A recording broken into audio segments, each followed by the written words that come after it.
Hello everyone, welcome to Exam Grid. आज की video में हम डिस्कस करेंगे methods of sampling. Research aptitude का बहुत इंपॉर्टेंट टॉपिक है ये। पार्ट 1 इससे ऑलरेडी बना चुकी हूँ मैं इससे रिलेटेड, जिसमें हमने सैम्पल क्या होता है, पॉपुलेशन, ये बेसिक टर्म्स को डिफाइन किया है। ये पार्ट 2 है जिसमें हम डिटेल में एक्सप्लेन करेंगे मेथड्स ऑफ सैम्पलिंग आपके क्या क्या होते हैं। रिसर्च एप्टीट्यूड की क्विक रिवीजन सीरीज़ है, जिन्होंने वीडियोज़ नहीं देखी हैं देख लेना। तो चलो स्टार्ट करते हैं क्या क्या सैम्पलिंग के मेथड्स होते हैं। तो यहाँ पे सैम्पलिंग मेथड 2 टाइप के होते हैं आपके बेसिकली। पहला है प्रोबेबिलिटी मेथड, जिसे हम रैंडम सैम्पलिंग भी बोलते हैं, ठीक है। उसी के साथ दूसरा है आपका नॉन प्रोबेबिलिटी मेथड, जिसे हम नॉन रैंडम सैम्पलिंग भी बोलते हैं। प्रोबेबिलिटी के आपके अगेन 4 पार्ट्स होते हैं, 4 types: simple random sampling, stratified sampling, cluster और सिस्टमैटिक सैम्पलिंग। और नॉन प्रोबेबिलिटी के convenience, quota, judgement and snowball. तो पहले पढ़ते हैं प्रोबेबिलिटी सैम्पलिंग क्या होता है। तो in which every unit in the population has an equal chance of being selected in a sample. तो ये वो सैम्पलिंग होती है जिसमें कि आप जब पॉपुलेशन स्टडी करते हो, पूरी पॉपुलेशन नहीं कर सकते हो, तो उसी में से आप कुछ सैंपल ले लेते हो ताकि आप वो जो पूरी पॉपुलेशन को रिप्रेजेंट करें।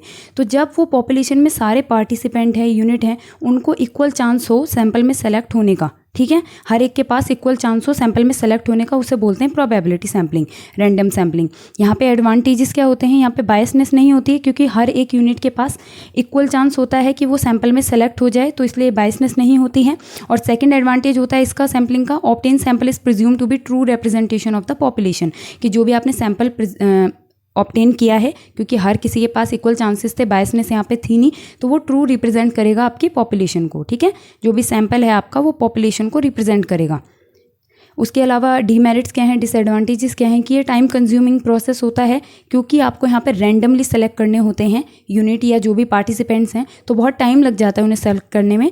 और ये एक्सपेंसिव होता है, क्योंकि टाइम कंज्यूमिंग है, तो उसके साथ साथ आपका कॉस्ट भी बढ़ता रहता है, ठीक है। उसके अलावा यहाँ पे आपके चांसेस ज़्यादा होते हैं सैम्पल एरर होने के। सैम्पल एरर कब होता है, जब आपका जो सैम्पल होता है, जो आपने सेलेक्ट किया है, वो पॉपुलेशन को रिप्रेजेंट ना कर रहा हो, आपने गलत सैम्पल कलेक्ट कर लिया हो, तो यहाँ पे चांसेस ज़्यादा होते हैं, क्योंकि रैंडम आप यहाँ पे रैंडमली सेलेक्ट करते हो किनको, यूनिट को। तो यहाँ पे चांसेस होते हैं कि क्या पता वो जो आप रैंडमली सेलेक्ट कर रहे हो वो आपके पॉपुलेशन को ना ट्रूली रिप्रेजेंट कर पाएँ, तो इस वजह से यहाँ पे सैम्पल एरर के चांसेस भी यहाँ पे आपके हो जाते हैं, ठीक है।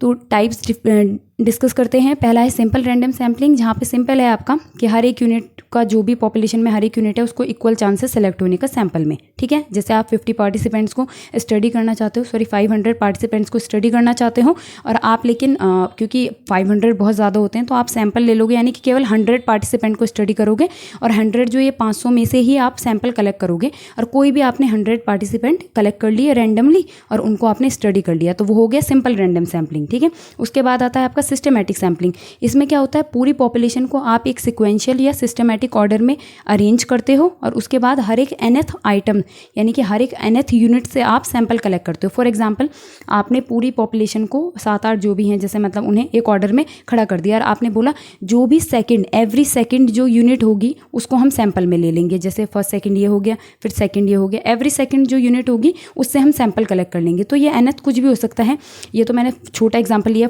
एवरी फोर्थ को ले सकते हो, एवरी 10th, एवरी 100th को ले सकते हो, जब आपका स्टडी बड़ा हो। तो सिस्टमैटिक में एक सिस्टम की तरह चलता है, अरेंज करके फिर आप सैंपल कलेक्ट करते हो रैंडमली।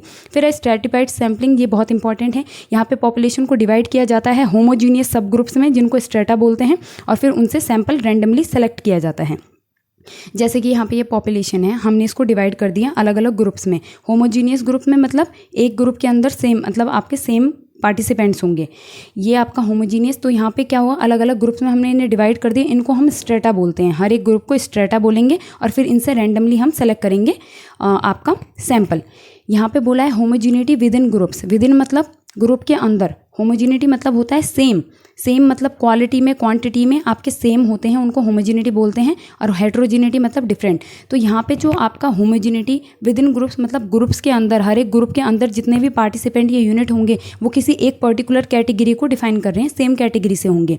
जैसे यहाँ पे मैंने ब्लू बना रखा है, तो ये सारे एक ही कैटेगरी से हैं। यहाँ पे रेड सेकंड में, ग्रीन, तो ये हर एक जो यूनिट है एक कैटेगरी को ये डिफाइन कर रही है। तो यानी कि ग्रुप के अंदर तो सब सेम है, लेकिन ग्रुप आपस आपस में क्या है, अलग अलग हैं। जैसे पहला ग्रुप मान लो हमने 10 ईयर्स की जिनकी एज है उनको लिया है, सेकंड ग्रुप में 20 ईयर्स वालों को 30, थर्ड ग्रुप में थर्ड वालों को, फोर्थ ग्रुप में 40 ईयर्स वालों को। तो क्या हुआ, अंदर जो ये पहले वाले ब्लॉक में यानी कि हर एक ग्रुप में आपके जैसे ये 10 ईयर वाले के अंदर सारे 10 ईयर वाले होंगे यानी कि एक जैसे हैं, तो ग्रुप के अंदर जो हो गया होमोजिनिटी, और आपस में क्या है, अलग अलग। ये 10 ईयर वाला है, दूसरा ग्रुप 20 का है, थर्ड आपका 30 का है, तो आपस में जो ग्रुप के बिटवीन तो ये हेट्रोजिनिटी हैं, अलग अलग हैं, पर ग्रुप के अंदर विद इन वो आपके होमोजिनिटी हैं, सेम होते हैं। तो ये डिफरेंस होता है इसमें स्ट्रेटिफाइड सैम्पलिंग में कि आपको डिवाइड करना है पॉपुलेशन, वहाँ से रैंडमली सेलेक्ट करना है। फिर आता है क्लस्टर सैम्पलिंग, ये भी आपका बहुत ज़्यादा कंफ्यूज करता है स्ट्रेटिफाइड से, तो ध्यान से समझना। यहाँ पे भी पॉपुलेशन पूरी डिवाइड होती है ग्रुप्स में, क्लस्टर्स में, और यहाँ पे हम पूरे के पूरे ग्रुप को उठा लेते हैं रैंडमली, ठीक है, सैंपल के लिए। जैसे यहाँ पे पॉपुलेशन डिवाइड कर दी हमने 5 ग्रुप में। अब यहाँ पे हमने क्या किया, ये ए वाला सैंपल और ये थर्ड वाला सैंपल हमने इसमें, फोर्थ वाला सैंपल, 1 2 3 फोर्थ वाला सैंपल, ये हमने पूरे ग्रुप उठा लिए सैंपल के लिए। स्ट्रेटिफाइड में हमने क्या किया था कि हर एक ग्रुप में से हमने कुछ रैंडमली सेलेक्ट कर दिए थे, 1 2 2 2 ऐसे करके। पर यहाँ पे क्लस्टर में हम पूरा का पूरा ग्रुप ले लेते हैं रैंडमली सेलेक्ट करके अपने सैंपल के लिए। तो ये डिफरेंस है क्लस्टर और स्ट्रेटिफाइड में।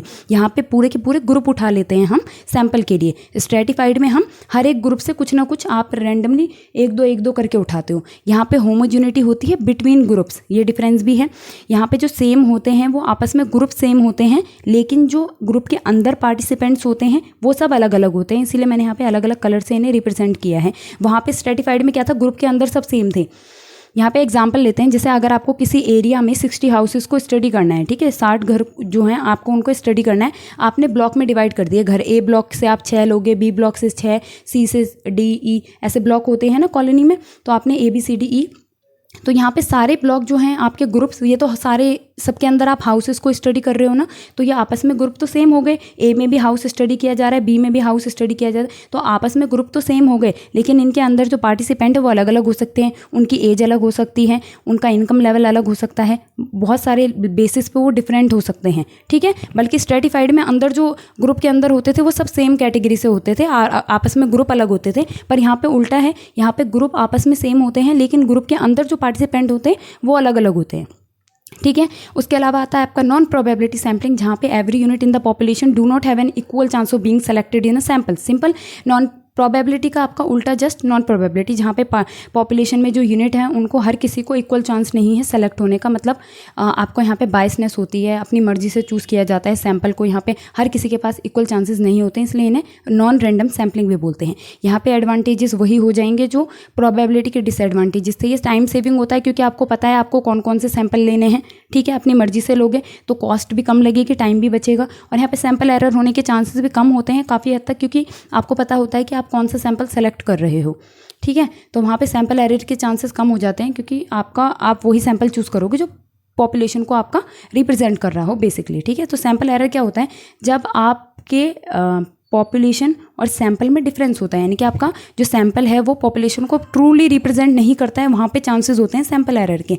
पर यहाँ पे आप अपनी मर्जी से चूज़ कर रहे हो तो काफ़ी हद तक चांसेस होते हैं कि आप पॉपुलेशन से ही मिलता जुलता चूज़ करोगे। उसके अलावा डिसएडवांटेजेस होते हैं कि बायसनेस यहाँ पे ज़्यादा होती है, क्योंकि अपनी मर्जी से चूज़ किया जाता है, हर एक यूनिट के पास इक्वल चांस नहीं है सेलेक्ट होने का सैंपल में, तो बायसनेस बहुत ज़्यादा है। दूसरा है कि जो ऑब्टेन सैंपल है वो ज़रूरी नहीं है आपके पॉपुलेशन को ट्रूली रिप्रेजेंट कर रहा हो। ये हर एक केस में होता है, प्रोबेबिलिटी में भी होगा, यहाँ भी होगा। आप कहीं पर भी श्योरिटी नहीं बोल सकते हो, क्योंकि हर एक जगह अप्रोक्सिएशन से ही आप यूज़ करते हो कि जो आपका लगभग पॉपुलेशन को रिप्रेजेंट कर रहा हो, पर हर बार सही नहीं होता है। ये टाइप क्या होता है, पहला है कन्वीनियंस सैम्पलिंग। कन्वीनियंस, जब आप कन्वीनियंस के हिसाब से करते हो सेलेक्ट सैंपल, यानी कि जो इजीली अवेलेबल है आपके पास सैंपल, उसको जब आप कलेक्ट करते हो, ठीक है। जैसे कि मैंने बताया आपको कि आप अगर 60 हाउसेस को स्टडी करना चाहते हो, पूरी पॉपुलेशन हो गई वो, बट आप 60 नहीं कर सकते हो, तो आप क्या करोगे, केवल 12 हाउसेस को सैंपल की तरह स्टडी करोगे।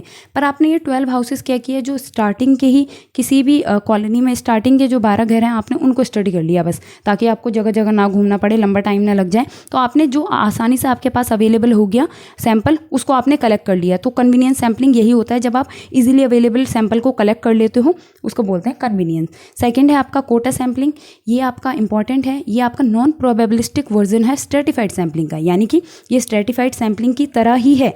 यहाँ पे भी हम पॉपुलेशन को डिवाइड करते हैं ग्रुप में, बट डिफरेंस इतना है कि यहाँ पे जब हम ग्रुप में डिवाइड कर देते हैं उसके बाद जब हम ग्रुप से चूज़ करते हैं, ठीक है, सैंपल को, वो हम नॉन रैंडम बेसिस पे करते हैं, यानी कि अपनी मर्जी से करते हैं कि किसी में से एक ले लिया, किसी में से एक भी नहीं लिया, किसी में से 3 ले लिए, ठीक है। तो बस सेम से स्ट्रेटिफाइड की तरह है, बट यहाँ पे नॉन रैंडम इसलिए हो जाता है क्योंकि यहाँ पे रैंडमली सेलेक्ट नहीं करते हैं हम ग्रुप में से, ठीक है। तो इसका एग्जाम्पल यही हो जाएगा कि आप यहाँ पे नॉन रैंडम तरीके से ग्रुप में से सैंपल कलेक्ट करते हो, इसलिए कोटा सैम्पलिंग आपका नॉन प्रोबेबिलिटी सैम्पलिंग में आ जाता है, ठीक है। इसी का ये टाइप हो जाता है। तो कन्वीनियंस एक हो गया, कन्वीनियंस एक हो गया, कोटा। और नेक्स्ट आपका होता है जजमेंट सैम्पलिंग।